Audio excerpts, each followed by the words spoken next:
नमस्कार, मैं पिंटू सिंह यादव आप सभी का स्वागत करते हैं न्यूज लाइव में। दोस्तों, उत्तर प्रदेश की राजनीति में सियासत में एक बड़ा नाम आजम खान का है। आजम खान समाजवादी पार्टी के संस्थापक मुलायम सिंह यादव के साथ मिलकर समाजवादी पार्टी का गठन किए थे और उस समय के वो एक कद्दावर नेता और दिग्गज नेता के तौर पर जाने जाते हैं। आप इसी बात से अंदाजा लगा सकते हैं कि वो 9 बार 9th टाइम जो है वो विधानसभा का सदस्य रह चुके हैं, तो वहीं एक बार वो सांसद रह चुके हैं और उनका आजम जो रामपुर क्षेत्र है उनमें उनका काफ़ी ज़्यादा दबदबा है। और दबदबा इस कदर है कि उन्होंने 9 बार से चुनाव नहीं हारा है और एक भी चुनाव नहीं हारे हैं।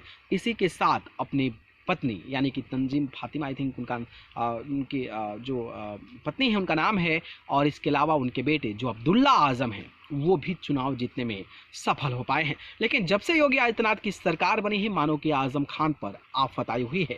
आजम खान तो जेल में बंद थे, इसके अलावा उनके बेटे जो अब्दुल्ला आजम हैं वो भी जेल चले गए थे, तो वहीं उनकी पत्नी जो थी उस समय आई थिंक वो भी विधायक थी, वो भी जेल चली गई थी और तीनों लोगों को जेल की सजा काटनी पड़ी। समझिए, इतने ताकतवर विधायक, इतने ताकतवर नेता उत्तर प्रदेश की सियासत में अपना रसूख रखते हैं, उनको सलाखों के पीछे योगी सरकार के आते ही जाना पड़ा, क्योंकि कई सारे मामले में आपराधिक मामले जो थे वो कहीं न कहीं दर्ज थे।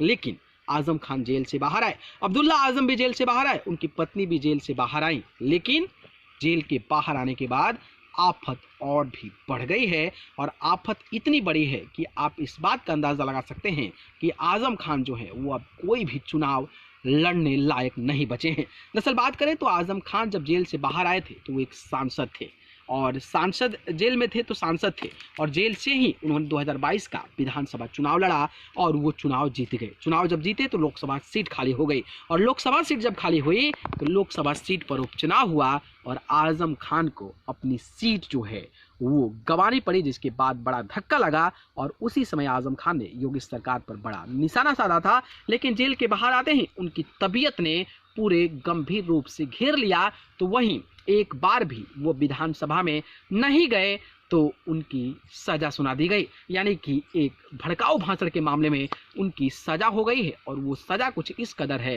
कि उस सजा के बाद अब आजम खान जो हैं वो चुनाव भी नहीं लड़ पाएंगे। तो आप अंदाज़ा लगा सकते हैं कि सांसद की कुर्सी गई, विधायक की कुर्सी गई, बीमार चल रहे हैं और अब इतनी बड़ी आफत आ गई है कि अब चुनाव भी नहीं लड़ सकते हैं। तो आप अंदाज़ा लगाइए कि उत्तर प्रदेश के बड़े नेता के तौर पर जाने जाने वाले आजम खान की क्या स्थिति है। खैर, इस पर आप अपनी प्रतिक्रिया किस तरीके से देंगे, कमेंट बॉक्स में दीजिए। धन्यवाद।